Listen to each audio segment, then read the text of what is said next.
So if I go on the list and I click the space bar, I don't have to open the ticket, it seems. So, wow. Okay. Yeah. Okay. That's pretty awesome. Okay, so that is definitely something I've never seen in SaaS before or in software before. Hi everyone and welcome. In the last couple of months, I've had the chance to look into a lot of users' onboardings and to discuss what are the good and the bad practices when crafting one. I've also had the chance to discuss how to measure the success of these user onboardings. Today, I'm going to run this exercise in public. I'm going to sign up to products that you have shared with me, and I'm going to comment on what I think are the good and the bad practices that I experienced along the way. I'm also going to share how I would measure the success of this onboarding using analytics. Let's dive in. Today, I'm going to analyze the onboarding experience of Linear, the sleek ticketing management system built for next generation companies. Don't forget to subscribe to our YouTube channel if you want to be the first one to receive the videos when they drop. Let's go. So the first product I want to go through is called Linear. It's a task management, a ticketing management system that popped up a couple of years ago, a competitor to Jira. And I don't want to spend too much time on the website, but what I wanted to underline is that a great onboarding, a great activation flow always starts with the website. And I think what Linear does extremely well is explain through their design what their value prop is really about. So, for a lot of people that use Jira in the past or other tools, the product is a bit cluttered, it's a bit painful. And when you land on this website, it really makes a statement that they are going to provide a superior experience. They do a really good job at, doing the classic things around, testimonial, social approval, and, addressing a lot of the objections that people may have. But I think overall, this is what this website does really, really well. It takes a stand really on saying, like, we are a superior product. Come with us if you also want to build a superior product for your customers. So this is the first step. Something you haven't noticed is like the very nice apparition effect that there was here from the logo. That's a first thing that I think is quite interesting. You don't need to put that amount of effort and detail when you craft a sign-up page. What Linear is trying to tell you here, and they do it well, is that again they've put more effort and more care into polishing their experience. You have the traditional login method. They do a great job at highlighting as a primary button the continue with Google. Here, I think what they do well is they keep the screen very simple. They keep you very focused on the core action they want you to take, which is literally to sign up. So the really cool thing here is they don't ask me for my password. They just ask me for my email. And I assume it's because they're going to send me an email validation. Let's see. Continue with email. Yes, that's correct. So this is the email I received. Again, very well designed, a lot of care. Clearly, you can find out the code very quickly and you can really tell they've been putting a lot of effort into that. Something that they do, which is really amazing, is they figure out that someone with my domain already had created a workspace in Linear.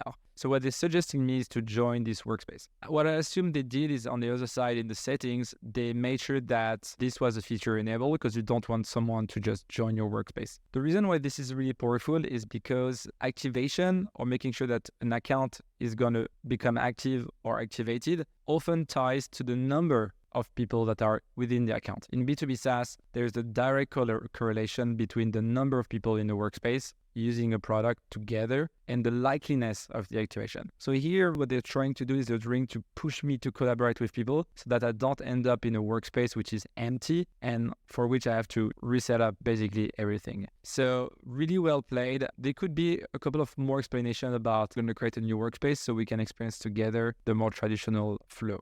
All right, so the first step here is to create a workspace name. I assume there will be multiple steps, but they don't show me the multiple steps. Maybe it's because if they show me how many steps I will have to go through, I will be a bit demotivated. So in that case, it seems like it's the one step and only. So I'm going to fill that.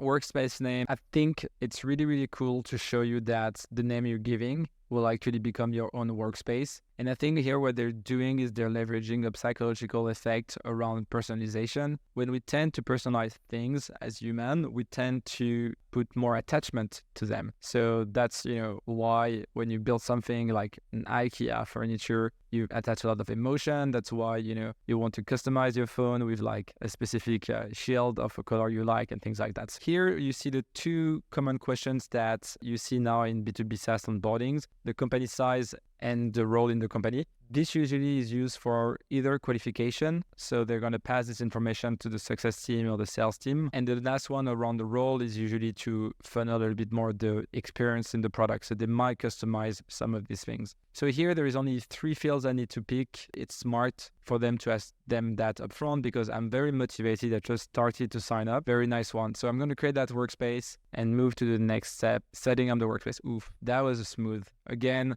that's a statement that Linear is doing to you to say, look, we have put some craft into this product. So now is a multi-step. At the bottom, I'm very curious to see what they're going to ask me. Again, one getting started button, very focused. Okay, that's very interesting. So the first thing they ask me to do is to pick up light mode or dark mode. Most people will assume that it has nothing to do with having a successful onboarding flow or activating the customers. I assume the reason why Linear does it is because they really, again, want to take a stance and say, look, if you use us, you're going to get something different. And the dark mode was their trademark, something that made them popular. Okay, the second thing they ask us to do is to understand the command K function. So here they're asking me to open the command K. And here what's pretty interesting is they're teaching you how to use the product by doing it. It's not like a lot of pointers in the product or a lot of videos, whatever. It's really like you trying to do it. Again, as humans, learning things by doing them is usually the most natural things you can do. Okay, so they want me to actually go a bit further and maybe do the change the status. So I assume whatever I was going to do, they would put this message saying it was easy. So very encouraging message, very positive. Again, I just learned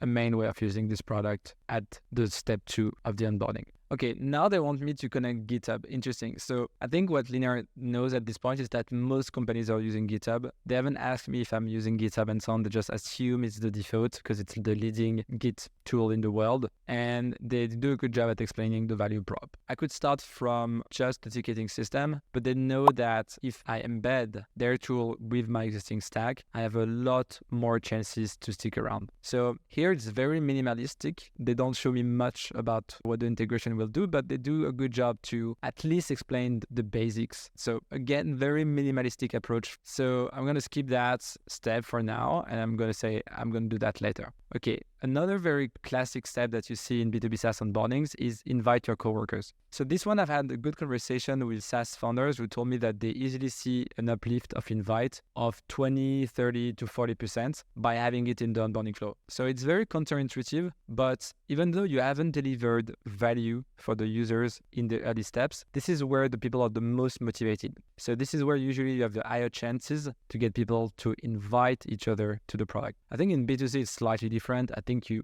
kind of want to use the product before you talk about it with your friends. But in B2B, when you've made the hard step to start using or testing a new product, and when you're kind of like proud that you found this product, this is where usually you have the higher chance to be willing to involve a colleague. Now, the most optional step. Here they ask me 2 things. The first one is to subscribe to the newsletter, and the second one is to follow them on Twitter. So what is really interesting about the subscribe to the newsletter is that it's turned off by default. Most products I've seen have this turned on. I think here it's a very smart way to kind of tell the users that they're not going to be spammed on an ongoing basis without their permission. So again, I think Linear does a subtle but efficient statement about the kind of relationship they want to build with the users. The follow us on Twitter is also very smart. At this point, Linear doesn't know if the person is going to be activated, but they still want to stay in touch and keep the relationship going. And Linear on Twitter is really killing it. It's one of these very authentic, cool account to follow with like almost 50K people now. They're dropping this kind of design porns assets that look amazing. And like if you're like into design and you're just curious into how,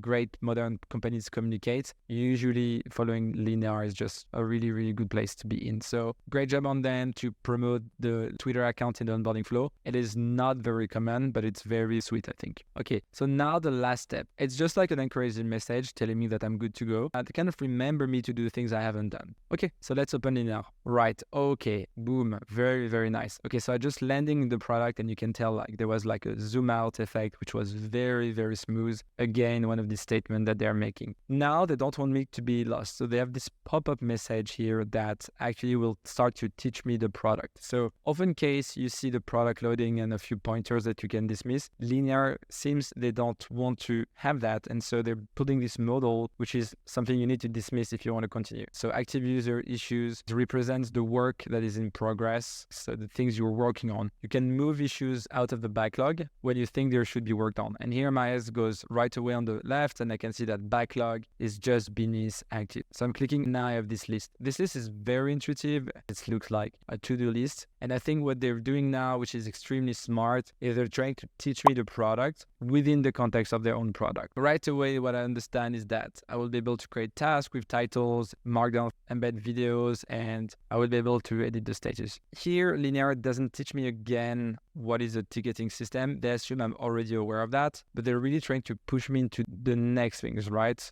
So they also mentioned the pro tips here. They want me to look into that, and my eyes got pulled by this a bit earlier. The way Linear activates people is by getting them create, edit, and close tasks or move tasks. And here they're putting me into the habit forming loop. They're really getting me into this loop of, okay, opening the task, editing them, closing them. And so they're already putting me into this action that they want me to do in order to be activated. So this is the smartest way that any product can activate a user, is by really making sure the first action that the people will take are the action that they should take on an ongoing basis. I want to take the pro tips because they really mentioned that very early on. The pro tip says that I can turn on the preview if I click the space bar. Okay, so if I go on the list and I click the space bar, I don't have to open the ticket, it seems. So, wow. Okay, yeah, okay, that's pretty awesome. Okay, so that is definitely something I've never seen in SaaS before or in software before. I don't have to go back and forth, and I can really save some time. So really, really cool thing. That is probably my aha moment. I think what Linear is doing really well since I started is just to tell me that the amount of care and the quality of the design they're going for is going to be just above anything else we've seen. So, just landing in the experience, the use of the white spaces, the very minimalist left sidebar, and now this clean markdown product things, and now the space interaction. I think I already got my aha moment. I really understand that this is a very specific piece of software that I would want to use to build products for my customers. Backlog, okay, they mentioned that earlier on, so now I really wanted to click on that. They knew I was going to come here, so they prepared to me a second overlay, which again does a really good job to explain to me what the backlog is going to be about with very few keywords. And now they're teaching me how to create an issue. I saw the bottom in the top left, but here they're teaching me one of these core actions that they want people to take. This is my first issue. They don't limit me, so I can already put that wherever I want. I can already play with all the features, and I'm going to create that. Oh, that's awesome. When I hover it, they show me keyboard shortcut to also do that faster. Okay, now I'm in it. Okay, so that's probably it for the first session and the first experience. Within a couple of minutes, I've really understood through cues and very nicely timed overlays what I should be doing. The way I would measure this activation, I'd look into 4 steps. I would look into the sign up. I would start from the sign up, then I would check the setup, and then I would check the habit forming loop. So the way I would do that is I would have a milestone called sign up with the first event or the sign up event, which I would trigger as soon as they have complete the first step with Google Auth or the email. And then I would look into the setup. The setup are the 5 steps that were seen. I would have an event when the last step is completed, or I would have multiple steps and say, okay, when all the steps are completed, let me know. Things are getting really exciting on the habit forming loop. I would have a habit forming loop here where the user is being successful with that milestone if a certain number of tickets were edited, created, moved, closed, things like that. So I would probably have a couple of different track events, one for each of the core action. And then here I would put a frequency condition. I would say these things needs to happen X time. And then I would say probably like within the first week or something like that. So, Facebook had this very famous threshold where you need to invite, 20 friends within the first week. And I think for Linear, there is something around that. If you don't activate within the first hours or the first week, I think there is little chance that you come back ever. The aha moment, I think for me in that case was the space bar, and I will have an event for that and say, did people use it multiple times? I think the first time is like, okay, they found it, but they're done. Multiple times would be, okay, that's really cool. I would say the setup completion rate for a company like Linear, I think it's really high because again, I think the motivation is high when you get started and they just do a very nice job to funnel you throughout the onboarding and to skip the steps that you don't want to do. So I would bet that the setup is really high, maybe 90%. 80% of completion rate. The use step, which is kind of the habit forming loop, I think that one would be quite lower. If you don't have a big need or if you're not frustrated with your traditional tool, I think, there are not that many forces that are going to push you to start using it. Something around 40% would be a great habit forming loop threshold. Also, I think they have attracted a lot of curious people in the last years, and maybe they suffer from that. The aha moment, I would say, is pretty high. And you find this pro tip, and then it's very easy to trigger it thanks to the video again. There's a lot more. This covers only the in-product experience. I think they have a lot of also out of the product experience, which are great. Again, really, really nice job from them on building something very streamlined, very minimalistic, very focused, using design and copywriting to convey the value prop of their product. And I think what they do really well, again, is teaching me how to use the product by doing things versus, asking me to read endless documentation. Linear, great product, great company, great people. Not surprised this onboarding was super smooth. And I'm kind of curious now to see if I will receive more emails from them and how I'm supposed to go back to their product. Most likely it's a relationship that started to build with me, either the newsletter or, the changelog that I know they have now, or, me being connected on Twitter. This is the end of the video. I hope you like this new format. I really enjoyed it going through that real life experience with you. I had signed up for Linear a couple of months ago, but I completely forgot how the onboarding experience was. And I have to say, I learned a lot today. They're really using very smart UI elements, visual cues, all of that inside the product. They're really trying to activate customers from the first session. I really, really love it. If you have some onboarding flows that you want me to comment, whether it's your product or a product that you love, please let me know in the comments. You can DM me on LinkedIn or Twitter. I'm very excited to receive your messages. And until the next video, have a great one. See you.